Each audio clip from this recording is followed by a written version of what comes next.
Today's show is brought to you by warbyparker.com. Get a free 5-day home try-on at warbyparkertrial.com/AAA. That's 5 pairs, 5 days, 100% free.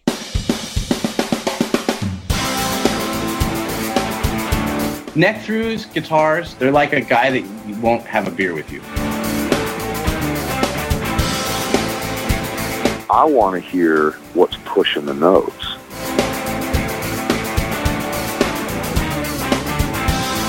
Freddie King and B.B. King, Albert King, and let's not forget Burger King.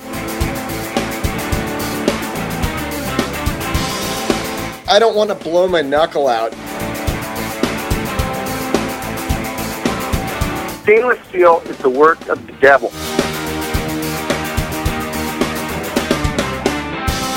These go to 11.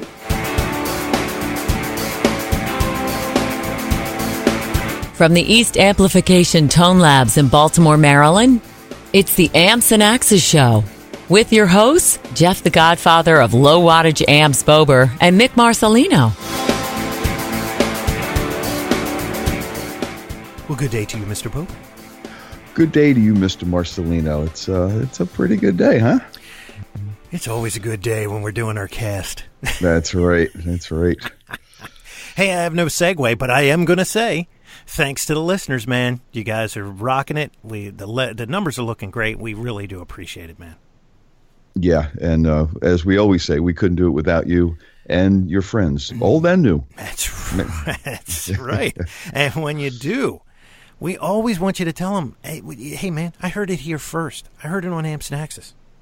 Yeah, and then they'll tune in because they're going to want to hear it for themselves because they're not going to want to be one-upped by you, so they're going to listen for themselves too. So we hope to bring you something new every week. We certainly try. And this week we're going to bring you a classical guitarist. It's a black tie affair. Very yes, nice. We're wearing tuxes today. That's right. Yes. Underwear and tuxes. Right. With a fan on it. There you go.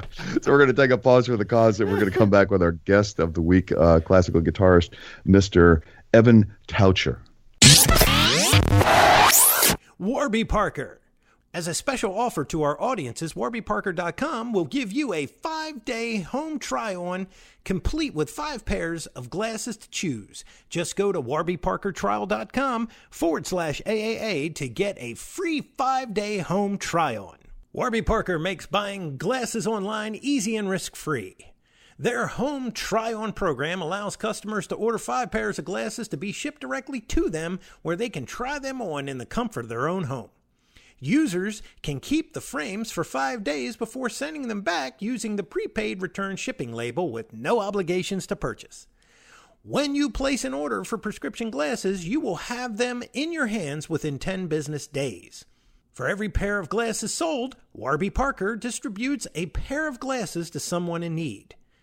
Warby Parker believes glasses should be viewed as fashion accessories, and at $95, they make it easy to accessorize with glasses. Warby Parker makes buying glasses fun, easy, and pain-free. Walking into traditional optical shops is an overwhelming and uncomfortable experience. You get bombarded by hundreds of different styles and price points. The salesperson confuses you by spouting off various combinations of lenses and coatings. Warby Parker keeps their styles highly curated, fashion-forward, and extremely wearable while including high-quality lenses and coatings at no additional cost. So head over to warbyparkertrial.com/AAA to order your free home try-ons today. Warby Parker makes your experience completely risk-free and free shipping all around. Visit warbyparkertrial.com/AAA to begin your free home trial on experience today. Come on, baby. It's Warby Parker. Hi, I'm Eli Cook, and you're listening to Amps and Axes. All right, and we are back with our guest of the week as promised, guitarist Mr. Evan Taucher. Evan, how are you? I'm great. How are you? Doing well, man. Doing well. And, we have you on the phone, so we're doing even better. Great. Cool. Before we get started, Jeff, I wanted to tell you, Evan came through us via Gretchen Men. She is the Amps and Axes hookup. She's amazing. Love that girl. I think she single-handedly have gotten us more guests than anybody else or ourselves. Well, she's involved in so many styles and projects. It's incredible. Exactly. Yeah, exactly. Well, I'm going to do what we do with everybody, and Evan, we're going to take a trip in the Wayback Machine and find out where Mr. Evan Taucher came from and what got you into this wonderful world of music, and then into your particular instrument and style. So, give us a little history. Sure. So, I was born in Tampa, Florida, and I started music, I would say, about 10 or 11 years old. I heard my grandpa play in California. He visited one weekend, and I wasn't even involved in music at all at that point, other than recorder class in elementary school and middle school and those types of things, but not too much of an interest in it. But I heard him play. He plays classical piano back in the day, and then now he plays a bit of everything, but he composes as well. And hearing him play, I suppose, and I hardly remember this story, but I begged my parents to get me a piano, and they got me that typical Casio starter keyboard.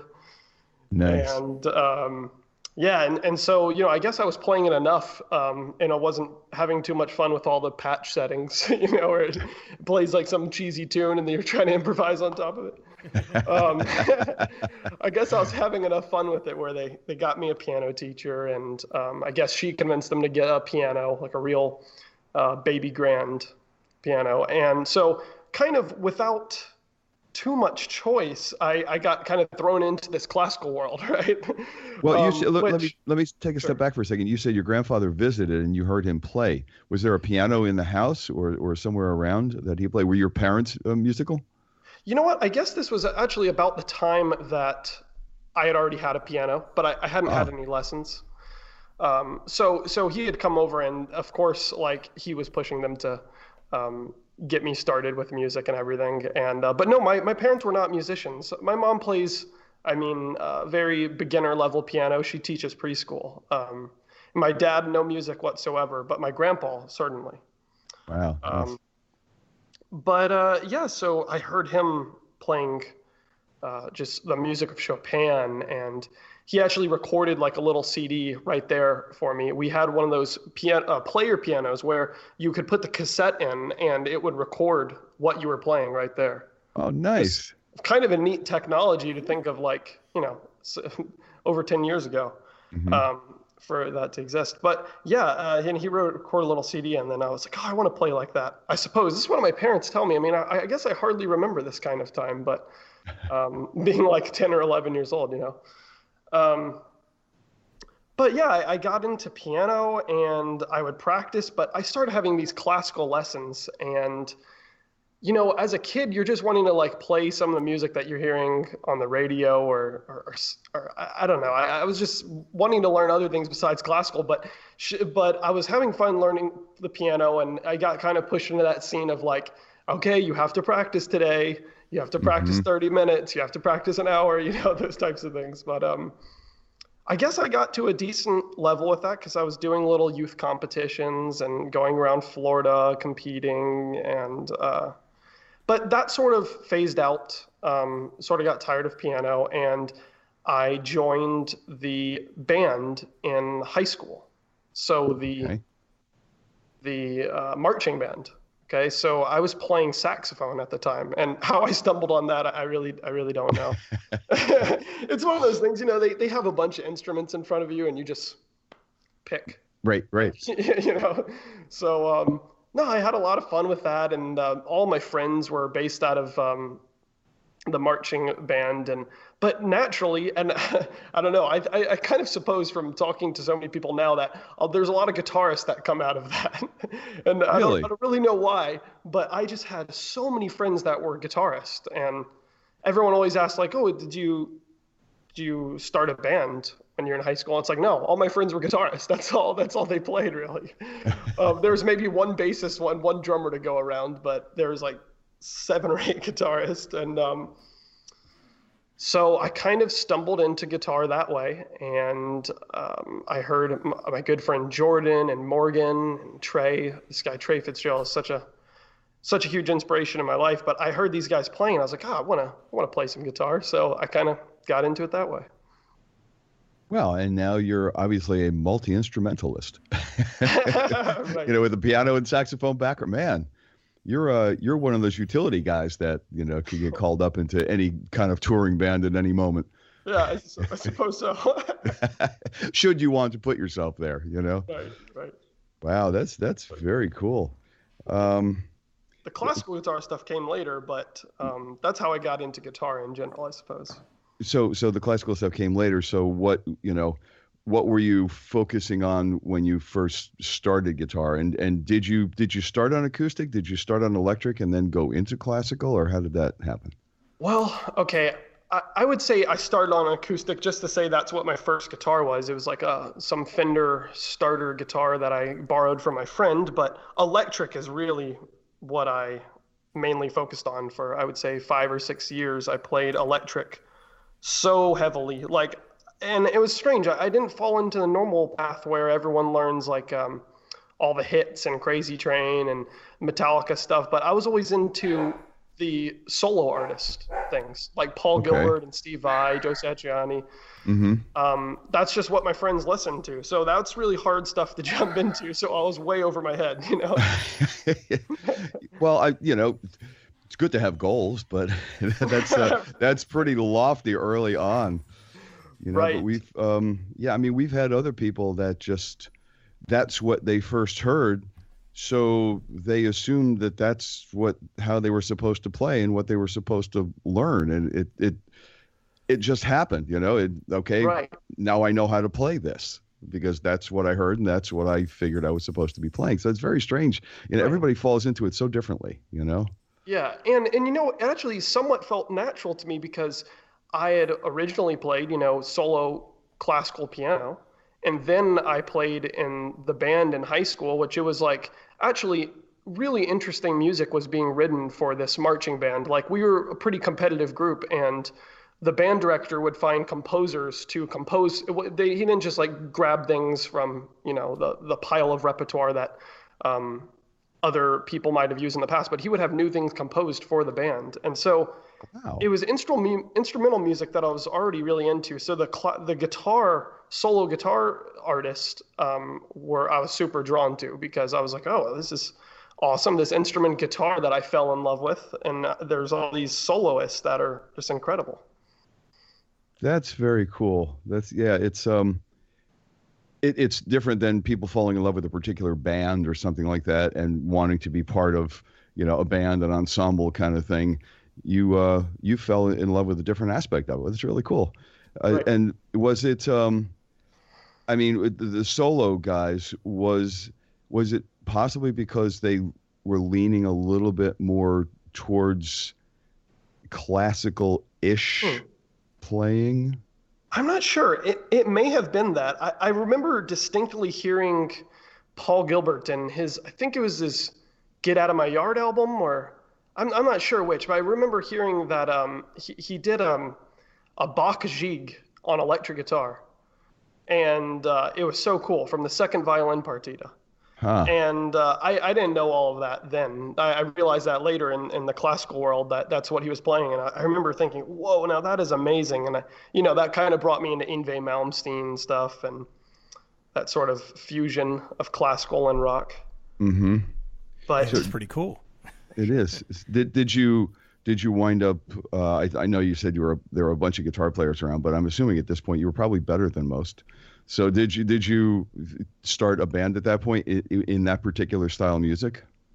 You know what? No, I didn't. I was convinced I was going to be going down this singer-songwriter path, and I was trying to write music, and I was trying to write instrumental music as well, like Paul Gilbert. And it's funny, I was listening to your podcast, I was listening to the episode on Paul Gilbert, and you guys were talking to him, and you're saying he was always teaching. He was always going along and teaching, and I guess that's what that kind of stuff helped me. I was watching that stuff on YouTube and collecting whatever CDs I could of his instructional stuff, and he spoke it in such he made it so entertaining, and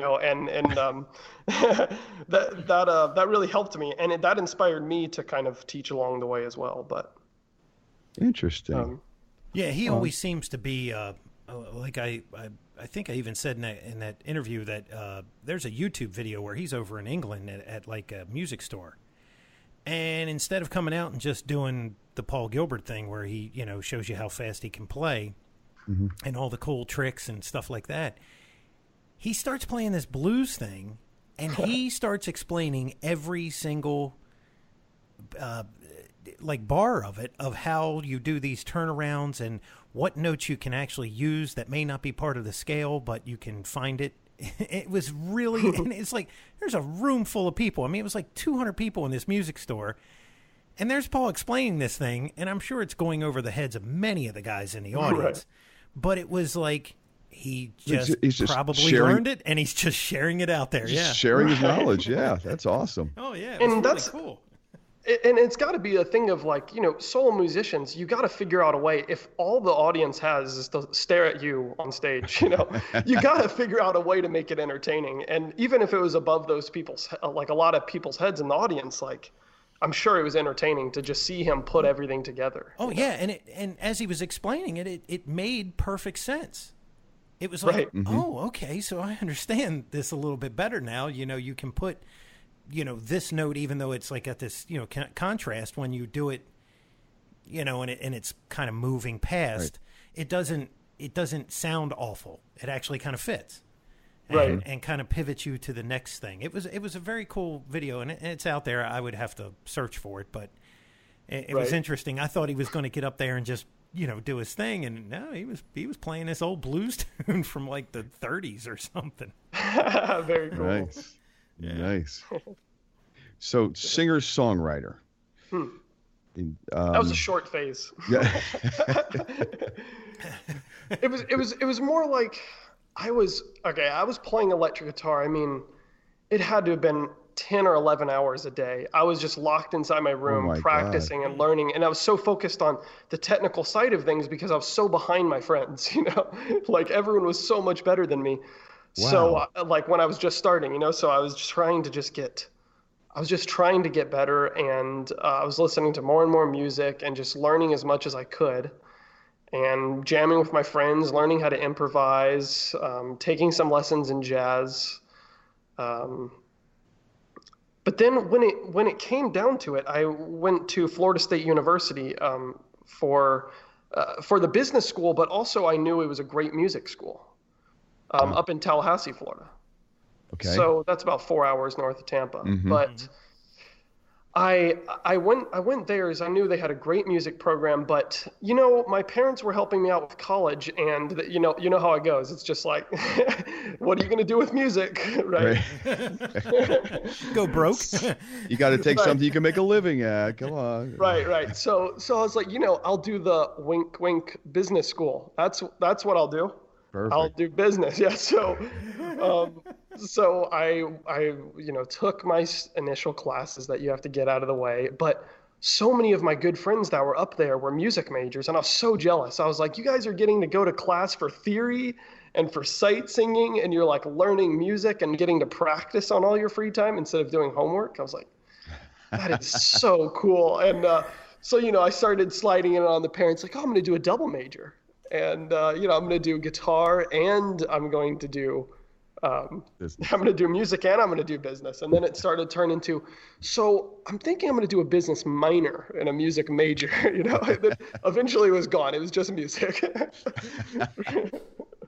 Well, I mean, if you're going to do anything yourself in the music business, quote unquote, it's good to have a little business skill behind it, Oh, certainly. I wish I would have made time to do both.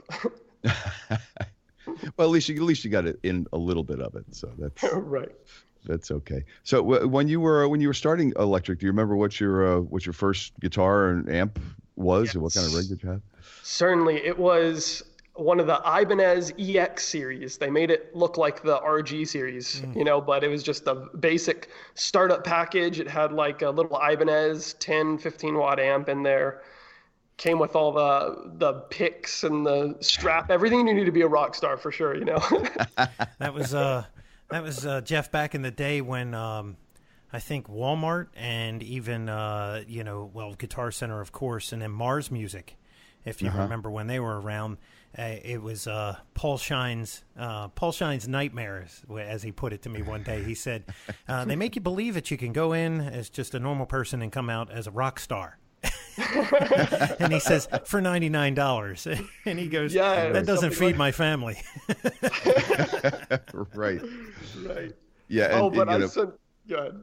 I was going to say, and they didn't tell you like it doesn't play itself, and you have to learn how to play it. They leave out the little details. Right. Yeah, and after I'd gotten that guitar, I mean, even after only a couple months, I was spending all my time in the music store. This was Sam Ash in Tampa, and now that I think about it, I'm like, they were so gracious to have me there and always be so nice to me, because I was spending all my time trying out all the amps and all the guitars. But no, I quickly got some. I stayed with Ibanez guitars for a while. I played a lot of their Prestige guitars, and of course, since Paul Gilbert, he was like my hero at the time. Like, I eventually got one of his models, the PGMs. Which PGM was it? Do you remember? It was the 301 that I got. The 301. So that's a white one? Yeah, it's the white with the black F-holes. Yeah.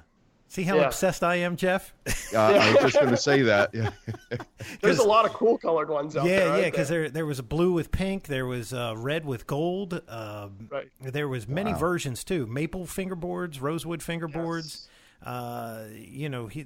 They built a ton of those RGs with the F-holes on them for him. And now, of course, he's huge on the Fireman stuff. Right. Yeah. I haven't tried one of those. But interesting, this homage to classical music. It's kind of like a foreshadowing. I was buying the Ibanez with the F-holes in it. Like the painted F-holes, right? That's right, yeah. Yes, painted It wasn't a F-holes. hollow body at all, yeah. I remember one time I told somebody, I said, man, I think I might pick up one of those. And they were like, dude, that thing's got F-holes in it. I'm like, no, it doesn't. They're just painted on. Right. Right. Yep. That's too funny. Yeah, and they blend the volume knob and the switch, so you can't even see them. It's like black along the F-hole, right? Yeah, because the volume knob is the bottom part of the F-hole, Jeff. It's the round part. Oh, wow. They stick the volume there, and the 5-way, it's a slider, is in the middle of the F-hole. So you never, if you don't look for it, you can't see it. Controls. Yeah. Wow. Right. That's very cool. Yeah. That's very cool. So what kind of did I ask you this? What kind of material were you playing at that point? Was it just a lot of solo guitar kind of material, or had you gone into anything, like to play together with some other guys to make some money? Are you talking about by the time college came? Yeah. Well, college actually is about the time that I stopped playing electric and started playing acoustic guitar. Oh, okay. And I was throughout high school and the beginning of college, I was I was so into the gear. I had so many different guitars and amps, and it wasn't like I could afford having all these. I was just selling one things and buying the next, getting it on eBay or wherever I could get it, like the cheapest, or I don't know, from Craigslist or something. So, but at this time I was so into pedals and to amps and to guitars. I started feeling like, for me, some friends were doing great with this stuff. They were using the pedals to actually better their music, But for me, I was just obsessed with it, and I was like, what am I doing? This is like, I'm so involved with the pedals and the gear, and I felt like that's all I really craved was like the next, how to get the best tone, and like what's the next pedal that I have to get, or the next guitar in the dream world, And that's kind of what drew me to acoustic guitar, doing steel string solo stuff. And actually, I had some early influence from in when I was playing electric guitar still mainly. I don't know if you've heard of this guy. Do you know Sean Hopper, a steel string player? No. He does a lot of solo stuff, and he actually opened a ton of gigs for B.B. King back in maybe 2013, 2014. Oh, nice. Range. But he was a solo steel string player. You could say styles like Tommy Emmanuel or someone like this. Wow, okay. And so that I was like, oh, well, I should try doing some things like this. And I started to fall in love with this idea of not having all these other things and it just being the guitar in the hands and not having to lug my huge amp everywhere and all of that. Mm-hmm. No, it makes perfect sense. It's, you know, I mean, I have, of course, plenty of amps and you know, guitars and pedals and things like that. But I pretty much just have a guitar sitting in every room and no amplifiers at all, you know, and you sit down and you just pick up the raw guitar and it's your fingers and the guitar and you just play. And, you know, there's nothing to hide behind, you know, you got that. It makes you a better player doing that, you know? Or just a really crappy player just heard very well. Right. Yeah, you have nothing to blame it on. Like, oh, this cable's loose or something. My finger fell off. Right. You know, that's I've told Jeff this a bunch of times. I would get, it was something that my ears or my brain or both, whatever, the lack of knowledge, I don't know what it would be, but when I would throw effects on, it would throw me. No matter how much I practiced with them, it was like this coloration of the sound. It was just like, no, that's not the guitar anymore. So I was kind of nuts. I would like, you know, huge pedal boards and I'd pare it down to nothing. And then I'd go back out and I would pare it down. And finally I just said, forget it. And then the only thing that I really could go towards, and I think it's because I control it, is the wah pedal. And that's it. Okay. There's nothing else. And it was because, well, my right foot is controlling it. So I knew what was going to happen when I did that thing. But some of those, they just add so much. I don't know what it was. It was always a little weird thing with me. And I just like, I got to get rid of this. So, well, the wah pedal is, you know, because it's you playing and you using it, it's always in perfect time with what you're playing, you know, and maybe the other stuff like a chorus or a delay or something wouldn't be. And that would just kind of phaser. Yeah, right. Yeah. And, you know, it's one of those. Really, it's one of the only pedals, except for I guess the talk boxes, that you really control real time, right? Mm-hmm. Yeah, true. Is there anything else out there that you would control in real time besides, like, you know, a tap delay? I mean, that would be. Yeah, I mean, there's other things that use expression pedals with, but you're changing one parameter of it, whether it's depth or speed or something like that. Not the overall. Yeah. Not the overall, right. Yeah, you might be I right. saw that someone makes that. It works like a brake on a bike, right, where you can just pull off the knob on a pedal and then put this on there, and you can use a thing like a wah pedal. It's called a third. It's called a third arm or a third hand, something like that. Yeah, it's you know what it is, Jeff? It's a gear, and it's got a cable, and then you just stick it on top of there, and when you push it, it turns it whatever way. Right. Yeah. Actually, it's so funny you say that, Evan, because you must be a huge Paul Gilbert fan, because he used one of those. Right, that's probably where I found out about it. To freak out his ADA flanger before Ibanez built him the airplane flanger with the takeoff knob. That's right. Yeah. Interesting. So many little tidbits, you know, Mick. There's so many little tidbits. Yeah. And it makes us no money, Jeff. Well, you know, they didn't say knowledge is money. They said knowledge is power. They didn't say knowledge is money. I don't know how much power I got with it either. Right. I know a lot about Paul Gilbert. Right. Yeah, and I'm sure he appreciates that. Yeah, and I'll get the letter in the mail. Yeah, right. Stay away from my family. Stay away from my family. Right. So, okay, so now you're in college, you know, going from a music minor and then into a music major, you know, with a business minor, and then into just nothing but music and into classical guitar. Okay. So, were you playing any? Did you focus on guitar in your musical studies, or was it split between any other instrument, or? Yeah. Piano.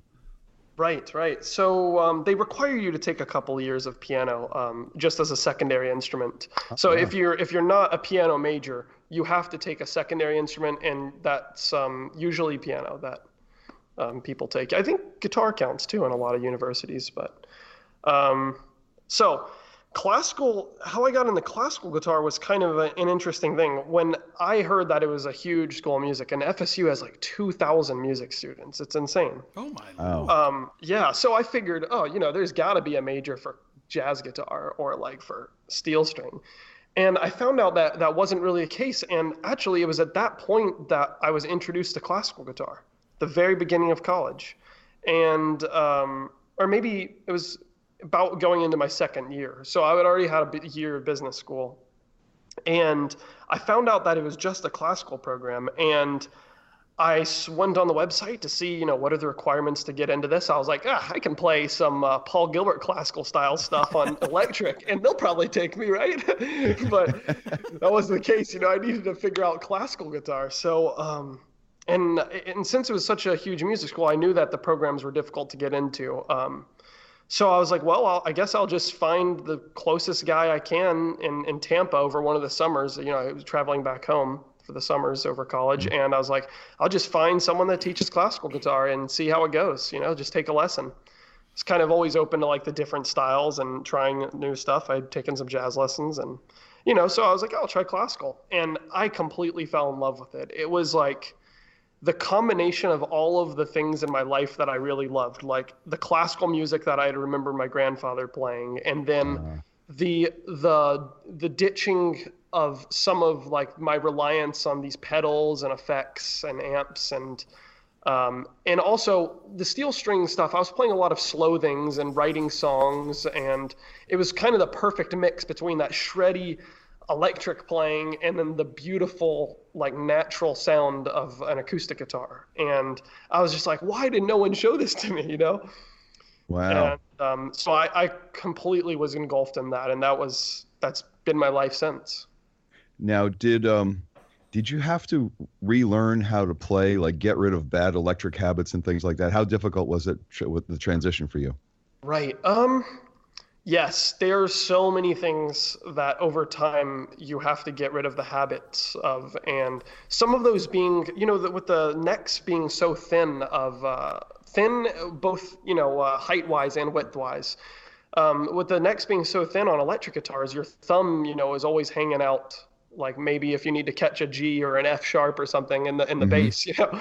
Right. And with classical, there's so many notes going on, so many notes in the chords that you're playing that it doesn't give your hand the right ergonomics to be able to play each note individually and have it ring out without muting anything by accident.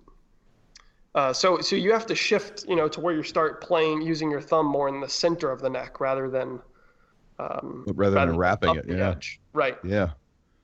And then right hand, of course, was like the biggest nightmare to start trying to learn, because I had done a little bit of hybrid picking stuff, you know, throwing in my like middle finger or first finger in the middle of picking something, you know, but yeah, just dropping the pick and then growing out the fingernails and learning about all of that takes so long like so many hours. I don't want to say years, but definitely a ton of hours.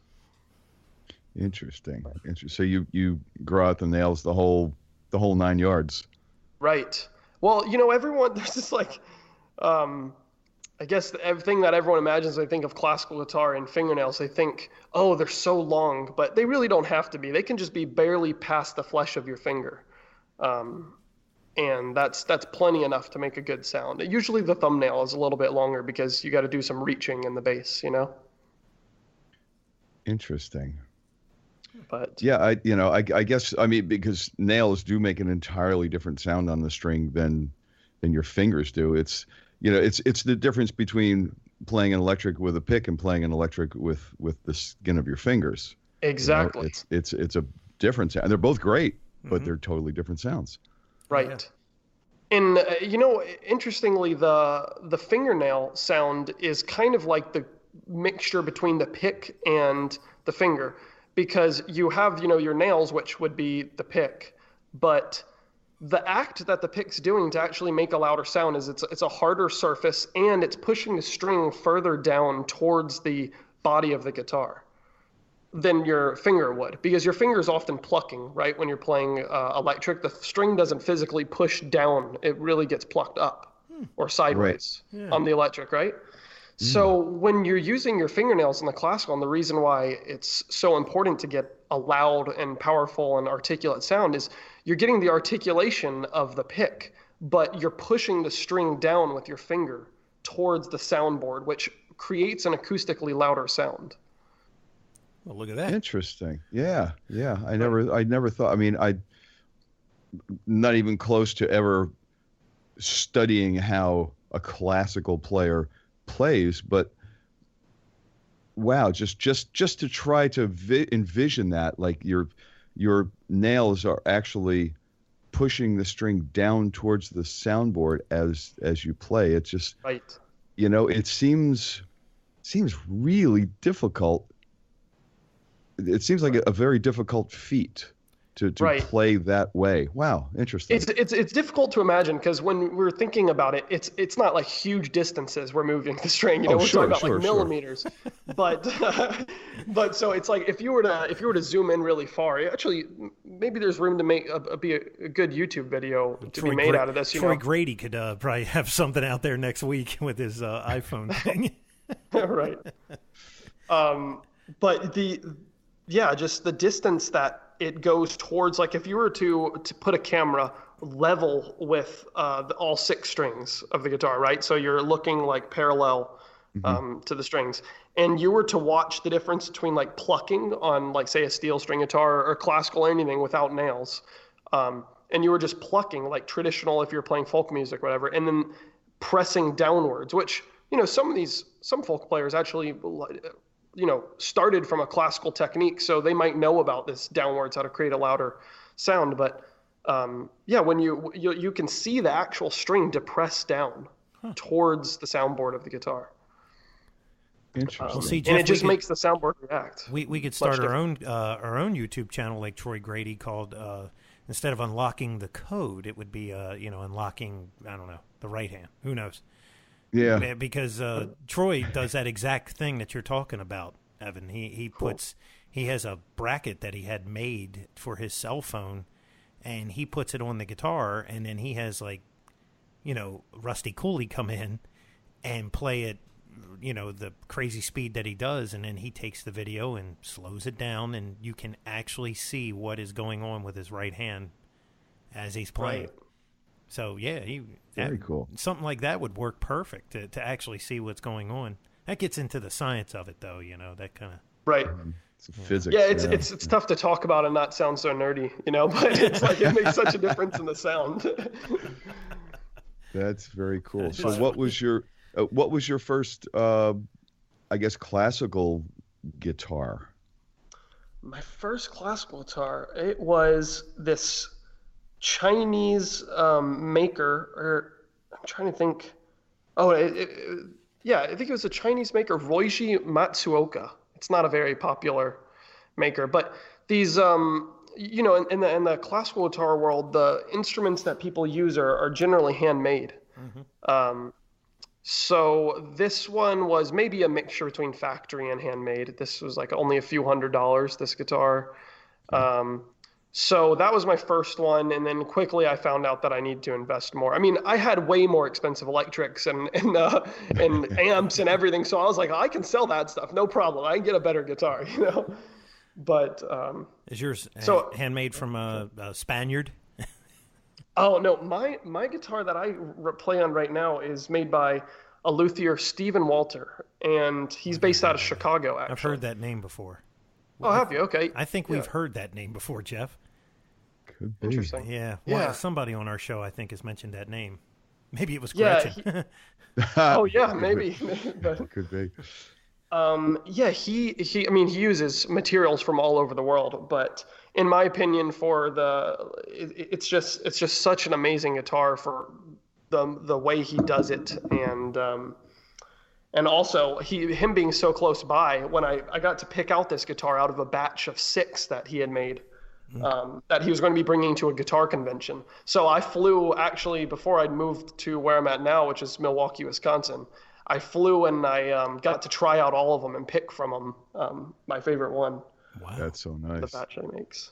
Now I heard because I read so much as that I can get information wise on like acoustic guitars and classical guitars and all, like how they edge how they kerf the edge of the bracing on the inside of the guitar and how much they shave it down, and like all those little things, not just the soundboard, but those little things actually change the tone, to the point where the sound rolls over the bracing, or it, has like an abrupt stop. So it's kind of crazy, Jeff. It's so insane. But these guys, I've heard like some of these guys spend hours like on one brace, making sure it's like it literally just disappears into the soundboard, and that's why the price reflects that too. Oh yeah, right. And it goes all the way up till when they select the wood that they want to buy from whoever's carrying this fine wood. They'll go around and they'll knock it. And like with their finger, like a door knocking, and they'll just pick out only the ones they think acoustically resonate the best to them. From their experience, they know which ones are going to work well. Yeah, Steve Vai does that when with his Ibanez stuff. He goes in, he'll tap the body, he goes, "That's a C sharp," and he'll tap the neck, and he'll go, "That's an F." Okay, go ahead, put them together. Right. Wow. Meanwhile, his signal goes through somewhere around 10 miles worth of stuff before it ever gets to the amplifier. So it's like, Steve, really? Come on, buddy. Really? Well, it does matter to some degree. Harmonically, I think. Harmonically, depending on what amplifier you're plugged into. As we've discussed before, some of them, the guitar is nothing but a trigger for the same kind of noise that comes out no matter what note you hit practically. Exactly. Yeah, those guys were across from us at NAMM a couple years ago. Oh my God! So, have you completed your major in music? And yeah, so I guess we started talking about like developing the right hand and how that shift from acoustic, but being that the music school was so hard to get into and that there was so much of a change, I spent so much time trying to get into the program, because typically the guy that teaches there, his name's Bruce Holtzman. He's known for teaching some of the best classical guitarists in the world, and he has like students. He's been teaching for 40 years. He has students that are teaching at universities and touring worldwide, and it was so difficult to get into this program because the students that he has there, he either recruits or they're all there like audition, and he picks just a select number of them. So I'm here like just beginning classical guitar, and I'm like, "Come on, will you please teach me?" And then he's just like, "No, you've got a long way to go." And and so of course that like I play for him like as many times as I can. I auditioned for him maybe like over the course of 2 years, 4 or 5 times, and he started to see that I was working hard and that I had like I was like not going to give up. So I guess he was kind of forced to teach me eventually. That's what being relentless gets you. Right. Yeah. He knew I knew where his teaching door was. I wasn't going to stop showing up there. Not going away, dude. I'm not going away. The aforementioned Steve Vai and Frank Zappa, right? Yeah. I'm going to transcribe every piece of your music, and then you'll hire me. Right. I had spent, and it's really cool where his office at. It's like this, everyone talks about it. It's like this legendary area. It's like right outside of this really tall stairwell. And when you're warming up for your lesson or your audition, everyone is sitting there warming up in the same stairwell, and the sound is just ringing up these like the 6 or 7 floors of the music school, and people are passing by. And I would just sit there and listen to these people that were in the music school playing classical guitar, and I was just amazed that I was learning just by watching. So sometimes I would just sit there all day, because about every hour that person would go in and have their lesson, and a new person would show up that was warming up for their lesson. And these are people from all over the world. Like some of them are studying getting their doctoral degrees, some are masters, and some even undergrads that were phenomenal. So I would just sit there and listen, go to every single performance of theirs, and just try to learn what they were doing and how they were moving their fingers so fast, because I had played a lot of electric and I was up to a pretty good speed, but involving all your fingers and playing in the classical style, I mean, they weren't just doing the fast lines, they were playing musically just gorgeous, and it was just really incredible to watch. So finally I got into the program. I tell you, my old guitar teacher, Vince Corson, hey, Vince. He was classically trained, and he went to Towson State and got his master's degree as a classical guitar player. And he showed me one day. He goes, here's my warm up, and because he lived with his brother at the time, it would drive him crazy. He would wrap a tube sock around the neck. And I don't know if you do this, Evan, but it's like 40 minutes on your right hand, getting it ready. Wow, yeah. That's a way to do it silently, for sure. Yeah. Or close to silently. Yeah, he goes, no, that's how I do it. He goes, when he would go and do some concert or whatever, he said, no, this is how you do it. And he was like, and Jeff, it just gets you in that thing where you don't even, he doesn't even think. Right. Mm-hmm. But it's that 40-minute warm up that gets that right hand repetition going. And I was like, 40 minutes, I'd be done. Right. My hand be cramping up and I can't play anymore. Can't do it anymore. It's the end of the show. Thank you. That was tube sock. It was tube sock boogie. I'd like to play for you, but I rehearsed for 40 minutes before the show and now I can't play anymore. Wow. And I remember him doing that. And I was like, so I can imagine what you were hearing in that stairwell. Yeah. Right. Well, there wasn't too much tube sock stuff going on, but right. But that is a way. Like sometimes the green room is so close to the stage that right before you go on to perform, you might do your last little bit of warm up with like sticking a sock between like the soundboard and the strings, or just wrapping it around the neck so that it's a little bit more muted sound. That's pretty wild. I thought Vince was the only guy who did that. Yeah. Well, obviously, all classical guitar players annoy lots of people. So, can you that's where I put a sock in it came from. That's funny. I don't think I've ever heard that used with classic. No, I'm gonna have to use that for sure. Feel free. Yeah. But that whole thing about like going from the electric to the classical guitar and the feel. Jeff, we always talk about that, right? We always talk about feel. And without a doubt, 100%, here you're trying to play this piece exactly the way it was written. And you have to interpret this feel to it. You have to convey that. So think about it. I mean, we talk about feel because it's blues guys mostly. That's like the roots of it. Where Buddy Guy holds a note for 12 bars and everybody claps. Because it's right. Buddy Guy and it's Buddy Guy. And he killed it with one note, right? But when you do these classical things, it's written out, of course, and now you got to convey this feel. That whole piece is the part that blows my mind. Right. Right.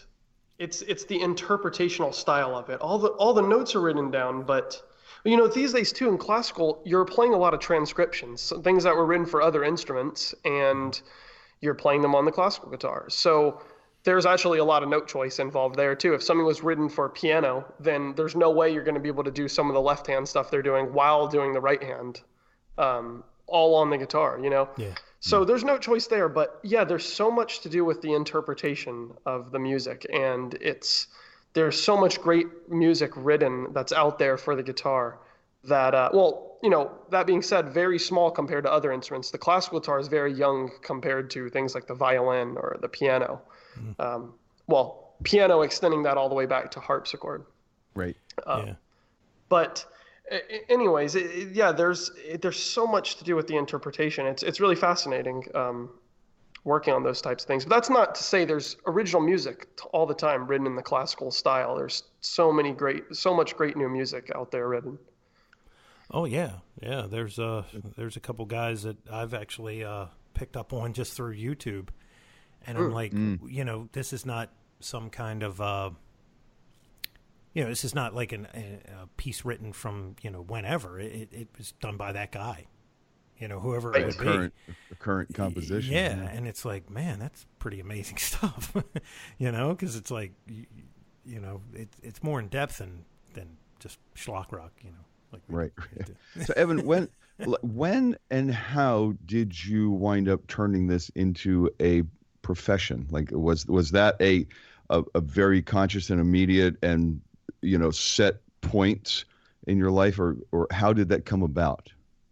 Well, when I started classical guitar, I'll rewind a little bit here. When I was playing electric guitar, YouTube was in its early days, and I posted some videos on YouTube, electric guitar, and I would try to make little lesson videos, I suppose kind of like Paul Gilbert did, right?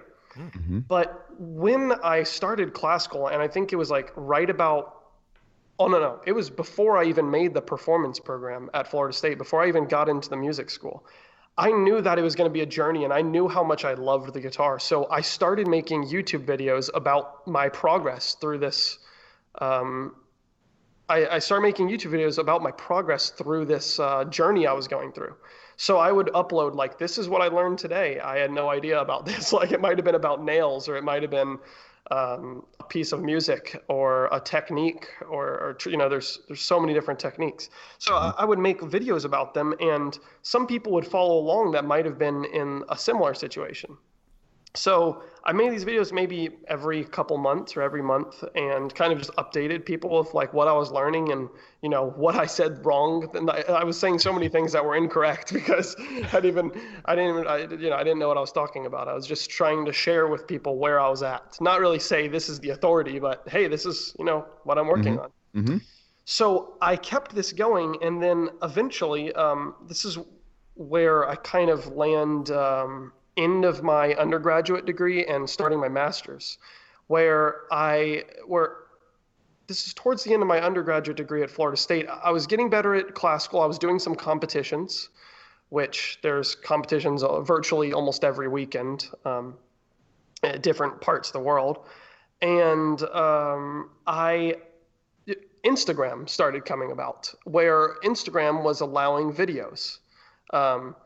And I started thinking, well, this is a great place to share little bits of classical music because, like dousing someone with a 45-minute concert of classical music, they might be a little bit they might get bored if they don't know what they're listening for, or if the performer's not so engaging. So I started thinking, like, I should really try to record some clips that are just entertaining, a few seconds long, and upload them to Instagram. And about that time, in a social network called Vine was just ending. So there's a bunch of people coming to Instagram to see short little clips. Mm-hmm. And so I started building a social media following from just sharing these little clips, and people discovered my YouTube, and they would go back and see these progress videos. Eventually I started teaching through that, and making it a profession started seeming a little bit more doable. Now that I had some luck at competitions, I was auditioning for master schools, and my huge goal after making the performance program at Florida State in my undergraduate was to get a scholarship for my master's degree, because that's something I didn't have in my undergraduate that so many people had, because they had been doing it since they were kids, so all these schools wanted them, Mm-hmm. So I just wanted to get a good scholarship and study with someone that I really wanted to study with. And that is what led me here to Milwaukee. And I'm studying with this fantastic Cuban virtuoso, René Izquierdo. Wow. I thought you were going to say Greg Kalk. Greg is he's close. Greg is an amazing blues player. Oh, yeah. And he lives in Milwaukee. And at that point, I just dropped classical guitar, and I started making goofy faces and doing Fishman demos. I saw Greg playing and went, "That's what I want to do." Right. Oh, that's fantastic. Oh yeah, man. Now up here, there's so much time. The master's program isn't too difficult as far as coursework. It's so much based on practicing, and I've been doing a lot of competitions in this past year, and that's sort of what I'm up to.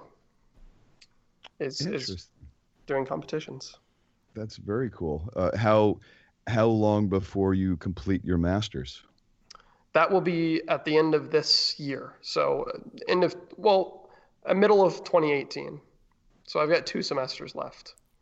Okay. Now, forgive me because I had to step away a couple times because it's been that kind of day today, Jeff. Competition? Yes. Okay. Did I miss this part?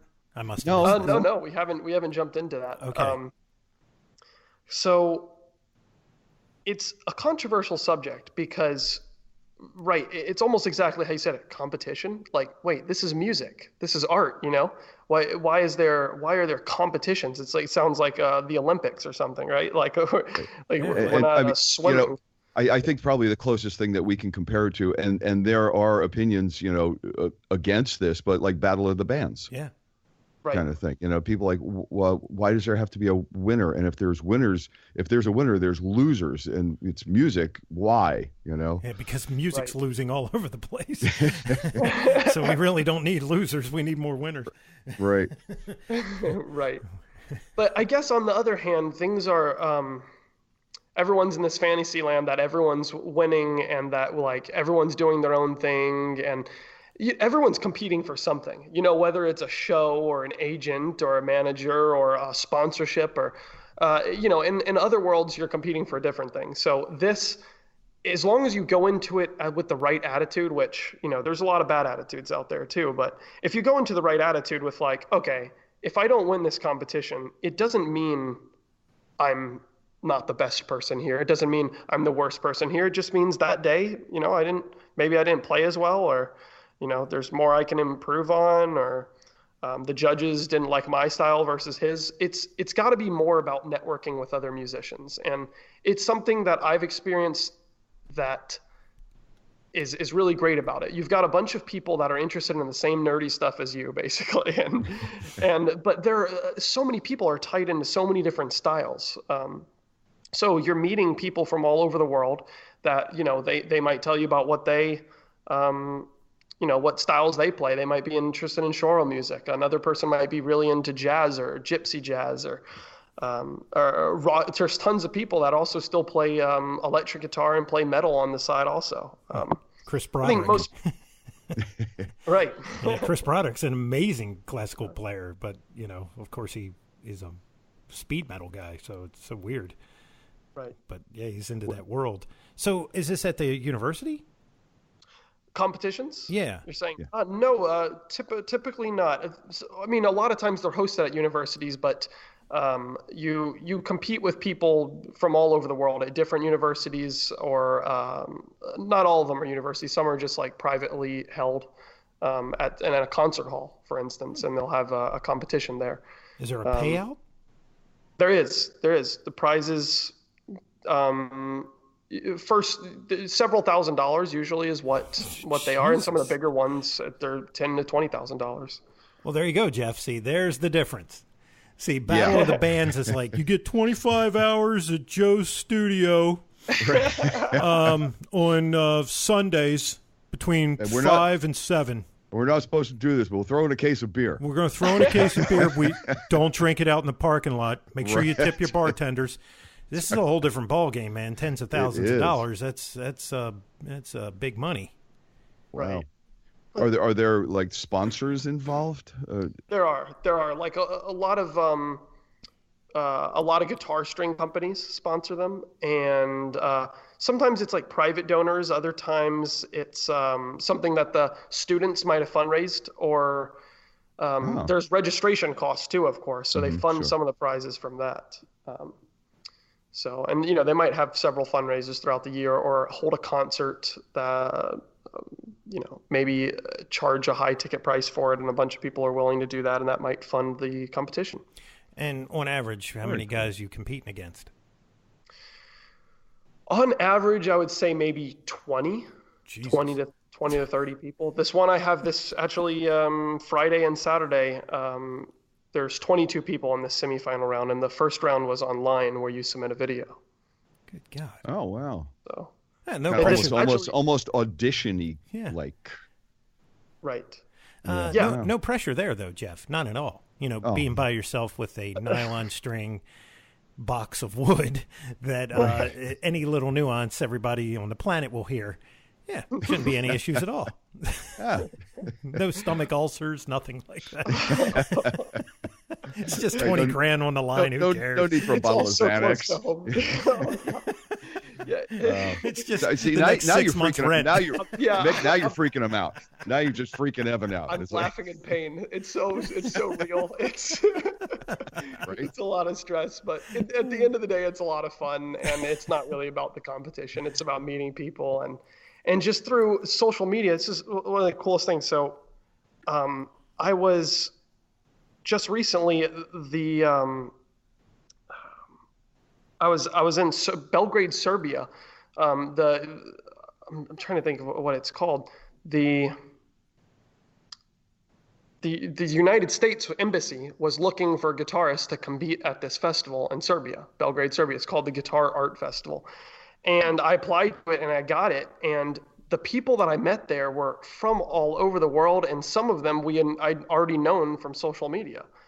And that's some of the coolest things because, I've never met this person before. I just know them through this. And then now we're hanging out in a city that none of us had ever been in and competing and, talking about, we got to visit, you ought to play a concert here. And it's just a really great time.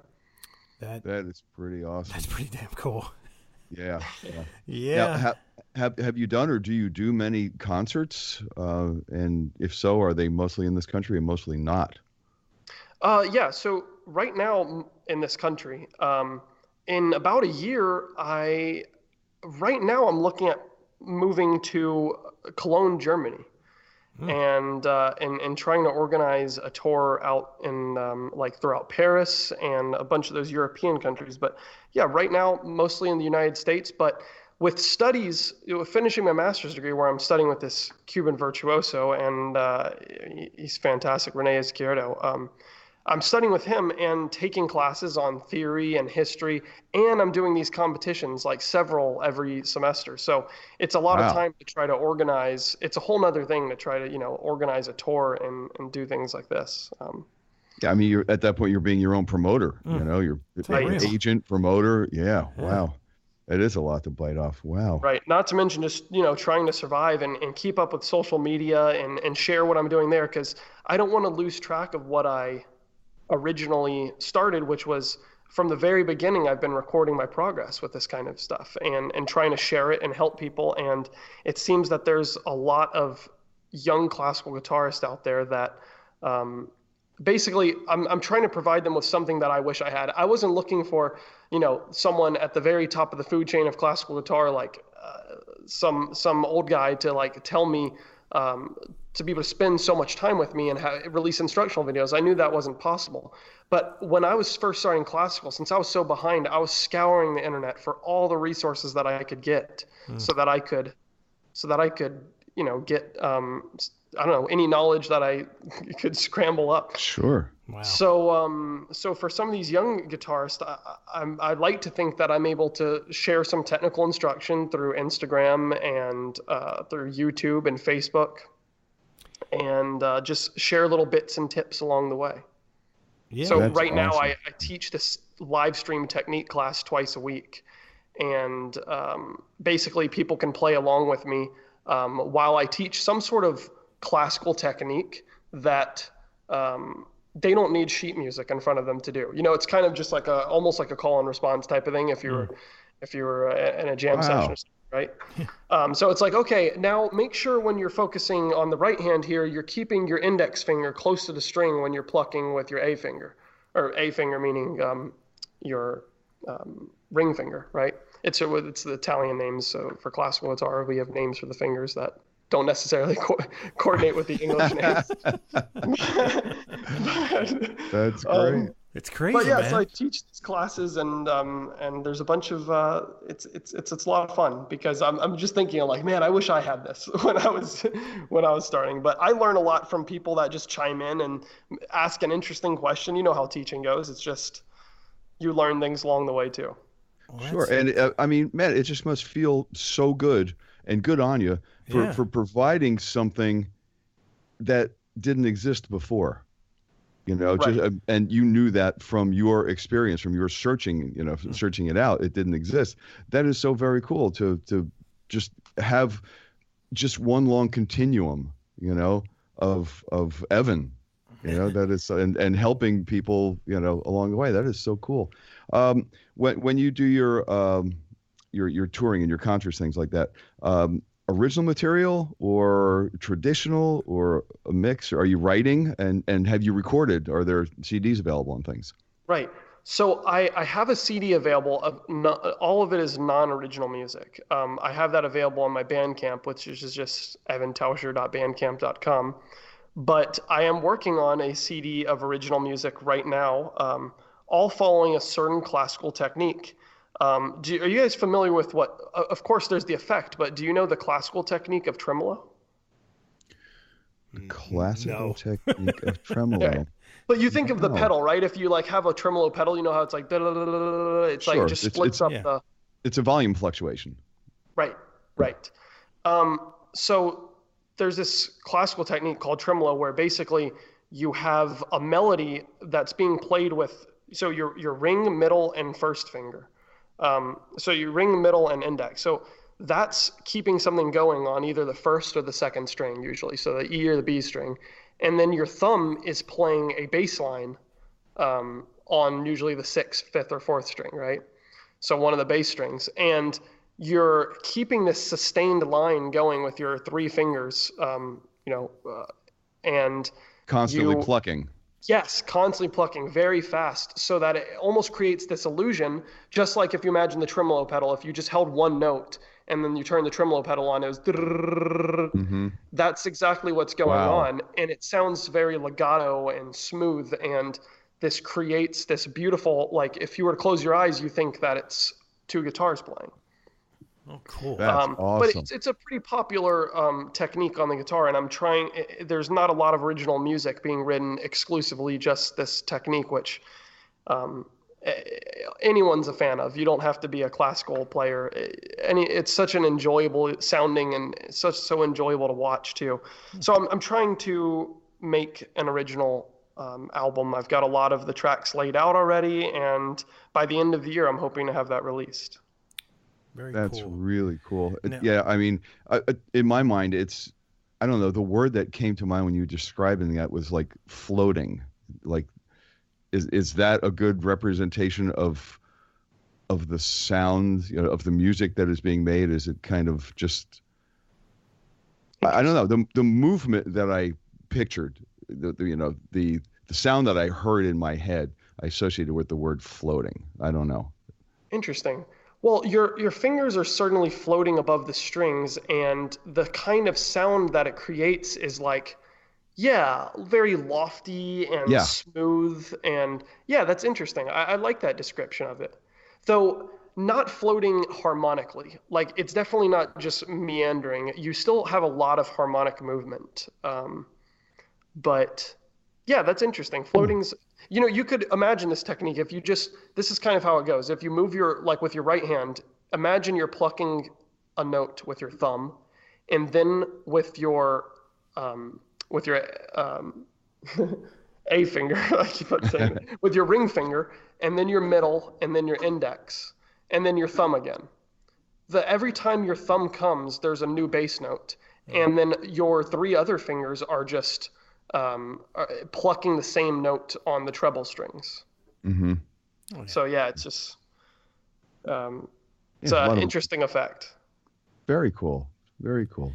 When we'll have all of his information, your YouTube, your Instagram, your website, everything that you have out there, we will have it on the show, and that will live in perpetuity. That's right.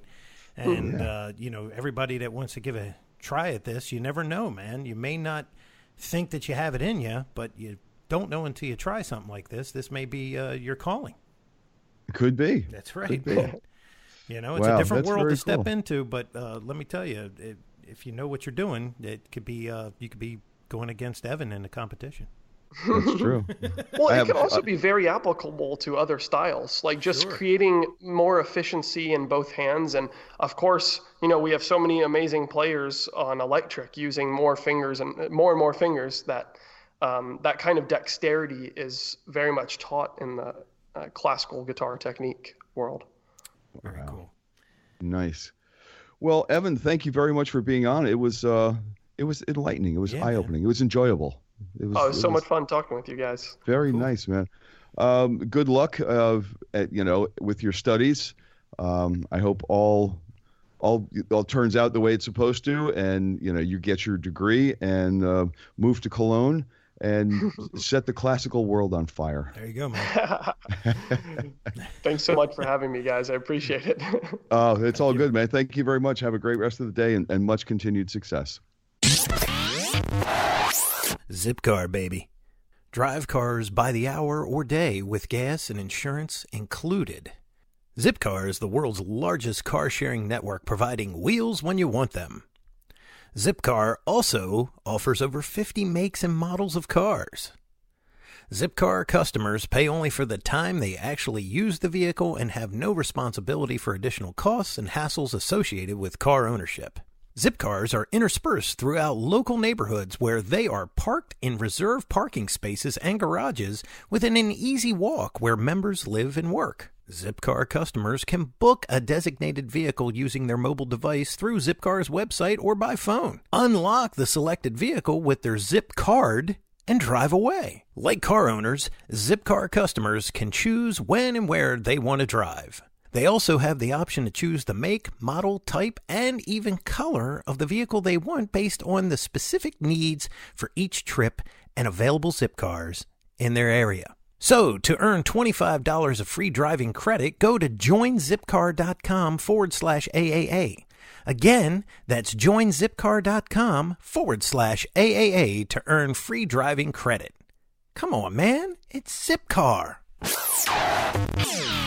Well, there you have the story. Yeah, man. That was a classical gas. Yeah. That was cool. I enjoyed very that. Cool. Enjoyed And I've got to listen once again because I had to step away. But it was so interesting to hear those Paul Gilbert references, and right. He made that switch over. But I'm telling you, man, you never know. Sometimes if you're frustrated going this direction, sometimes look at something else. You may have it in you. And if you find that thing and it takes off, it could be, as you can see, very lucrative. Yeah, I mean, if it's in you and, you're going to wind up having fun doing it instead of being frustrated with something else that you never quite accomplished the way you wanted to, and it's all about having fun. And if you can make money out of it, even better. If you can make things enjoyable for other people, even better. Yeah, man. So that's very cool. Very cool. So until next time, my friend. That's right, because, there's going to be another one, and we'll have just as much fun. I'm Vic Marcelino. I'm Jeff Bober. And we're always saying... Onward.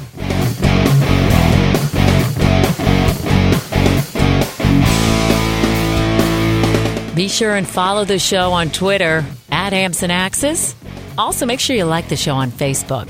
For news, comments, and everything else, visit the webpage ampsandaxiscast.com. Thanks for listening.